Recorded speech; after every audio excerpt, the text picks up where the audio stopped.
اعوذ باللہ من الشیطان الرجیم بسم اللہ الرحمن الرحیم قال اللہ تعالی و تبارک فی القرآن الکریم لعمرک انہم لفی سکرتہم یعمہون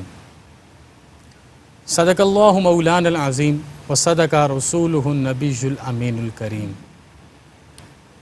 ابتدا ہے رب لم یزل کے بابرکت اور عظیم نام سے، جو حقیقی معنوں میں مالک شش جہات ہے۔ اربہ درود و سلام کا نذرانہ کونین کے والی کی ذات والا اعتبار پر سیمال الیتامہ، جن کی عزتوں کا عظمتوں کا اظہار ہے۔ انتہائی ذی وقار ناظرین، ARYQ TV کے ایک اور خوبصورت پروگرام کو لے کے آپ کی خدمت میں حاضر ہوں اور دل کی اتھاہ گہرائیوں سے کہتا ہوں السلام علیکم ورحمۃ اللہ وبرکاتہ۔ ربیع النور کی بے مثال اور دل نشین گھڑیوں اور لمحات میں آپ کی خدمت میں حاضر چند جملے عرض کرنے کا ہمیشہ شرف حاصل کرتا ہوں۔ احکام الحاکمین نے انسانی زندگی کی ایک مکمل ترکیب ارشاد فرمائی ہے، اور وہ ترکیب یہی ہے کہ انسان دنیا میں ماں کے پیٹ سے آتا ہے، جسے ہم عالم بطن کہتے ہیں۔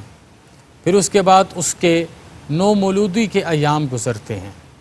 پھر چلتے چلتے وہ بچپن کی زرخیز وادیوں تک پہنچتا ہے،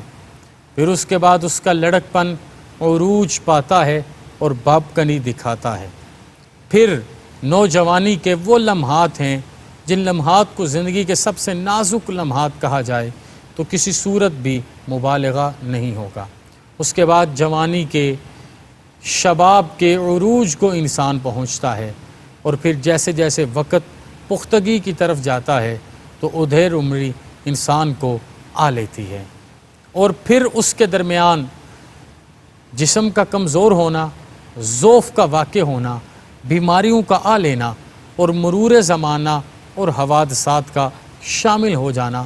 بڑھاپے کی طرف لے کے جاتا ہے، اور آخر میں رب کا وہ وعدہ پورا ہونا ہے جسے قرآن کل نفس ذائقۃ الموت کہتا ہے۔ یہ ایک پورا ارتقائی سلسلہ ہے جو ایک سیکونس کے ساتھ عالم ارواح سے چلا تھا، عالم ارواح کے بعد عالم بطن تک پہنچا تھا، اور عالم بطن کے بعد عالم دنیا پر آیا ہے۔ میں آپ کے سامنے کریم آقا صلی اللہ علیہ وآلہ وصحبہ وسلم کے بچپن کے ان جملوں کو ارادہ بنا کے عرض کرنا چاہوں گا کہ عین بچپن کے عالم میں حضور سید عالم صلی اللہ علیہ وسلم کی ذات سے معجزات کا ظہور ہو رہا ہے۔ ہمارے مقصود کے مطابق آقا کونین کی صفات کا بیان زندگیوں میں ہمیشہ شامل ہے، اور اللہ پاک ہمیشہ شامل رکھے۔ تو بچپن کے ایام کو ہم دیکھیں تو حضرت اماں آمنہ کے گود میں میرے اور آپ کے آقا تدبر، فکر اور ذکر الہی میں ہمیشہ مگن رہتے۔ پھر اس کے بعد حضرت حلیمہ سعدیہ کا آنا اور سید عالم صلی اللہ علیہ وسلم کا کرم فرمانا، اور سید عالم صلی اللہ علیہ وسلم کے وجود کے احساس اور لمس کی وجہ سے آپ کی اونٹنی کا صحیح معنوں میں طاقتور معاملہ پکڑنا، یہ بھی آپ کے بچپن سے ثابت ہے۔ میں آپ کے بچپن سے آگے آنا چاہوں گا اور ان اوقات کی بات کرنا چاہوں گا کہ آپ 6 سال کی عمر میں اپنی والدہ ماجدہ کے ساتھ یثرب اپنے ننہال تشریف لے جاتے ہیں، اور 6 سال کی عمر میں جب آپ واپس آتے ہیں تو رستے میں ابوا کے مقام پر حضرت اماں آمنہ سلام اللہ علیہا اس ظاہری دنیا سے رخصت ہو جاتی ہیں۔ حضور سید عالم صلی اللہ علیہ وسلم کے اپنی ماں کے ساتھ جو محبت کے اظہار کو ہم سیر کی کتب میں ان موقعوں پر دیکھتے ہیں، یقین جانیے الفاظ اور لہجے مقروض ہو جائیں کہ کیسے میرے اور آپ کے آقا اپنی ماں سے محبت کر رہے ہیں۔ 6 سال کی عمر میں ماں سے جدا ہونے کے بعد آپ اپنے دادا کی پرورش میں آتے ہیں، اور 8 سال کی عمر تک اپنے پیارے دادا جناب عبد المطلب کی جناب خاص میں رہتے ہیں۔ ان کی ظاہراً دنیا سے رخصت ہو جانے کے بعد آقا کونین صلی اللہ علیہ وسلم اپنے چچا جناب ابی طالب کی حریم ناز میں حاضر ہوتے ہیں، کرم فرما دیتے ہیں۔ میں یہاں پر یہ چیز عرض کروں، عموماً کیفیت یہ ہوتی ہے کہ بچپن اور لڑکپن غلطیوں کے ساتھ گزارا جاتا ہے، لیکن سلطان حسینان جہاں کا بچپن ہو، لڑکپن ہو، نوجوانی ہو یا جوانی، یہ ہمیشہ وزاداری کا اظہار تام لے کے ہی ہمارے اوپر نازل ہوتی ہے۔ کہ آپ کے شباب کے عالم میں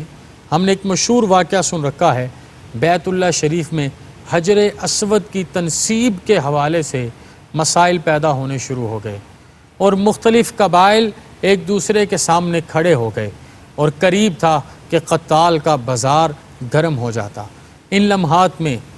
ایک فیصلہ ہوا اور فیصلہ یہ تھا، کل صبح جو سب سے پہلے صحن حرم میں آئے گا وہ جو فیصلہ کرے گا اس فیصلے کے مطابق ہم اپنے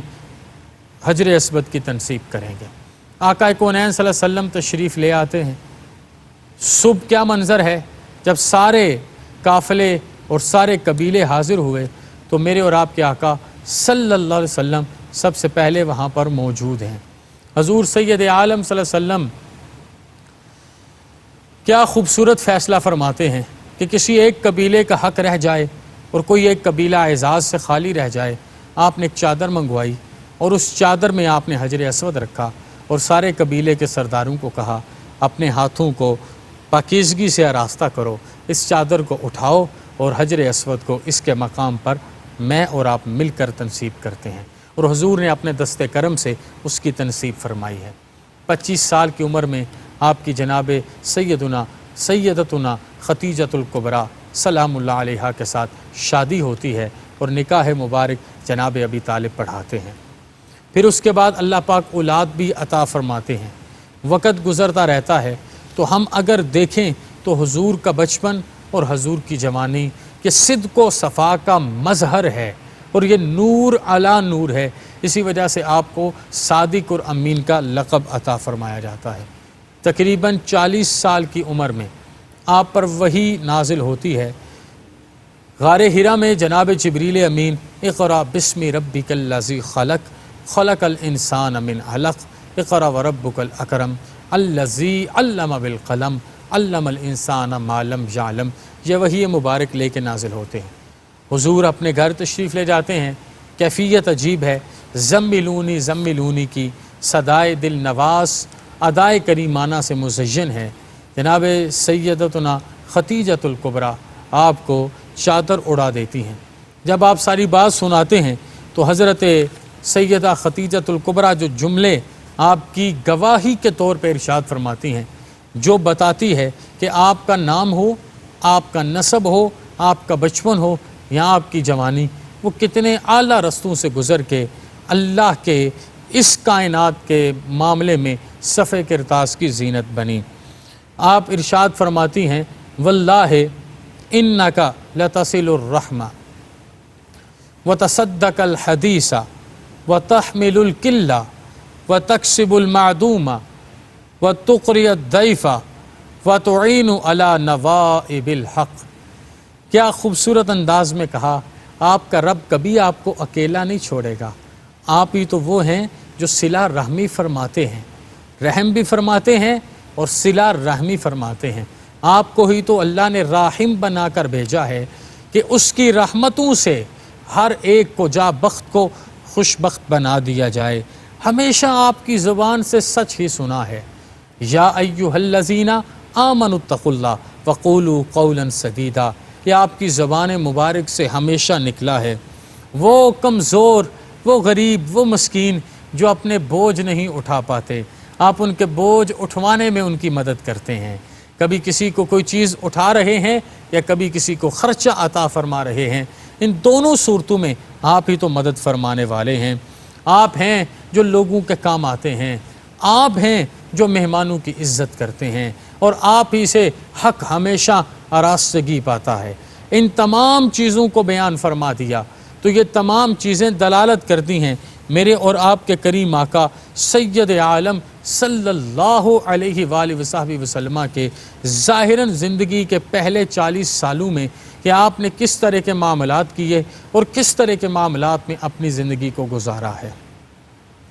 میں آج کے اس زمانے میں اس موضوع کو اس حوالے سے بھی اہم سمجھتا ہوں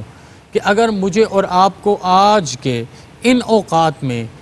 ایسا مشعل راہ چاہیے کہ جس سے ہمیں اپنے رستوں کے دلائل مل سکیں، ہمیں مثالیں مل سکیں تاکہ ہم چل سکیں، تو ہمیں کسی اور طرف جانے کی ضرورت نہیں ہے۔ حضور اس وقت بھی شکم کی قینات فرماتے،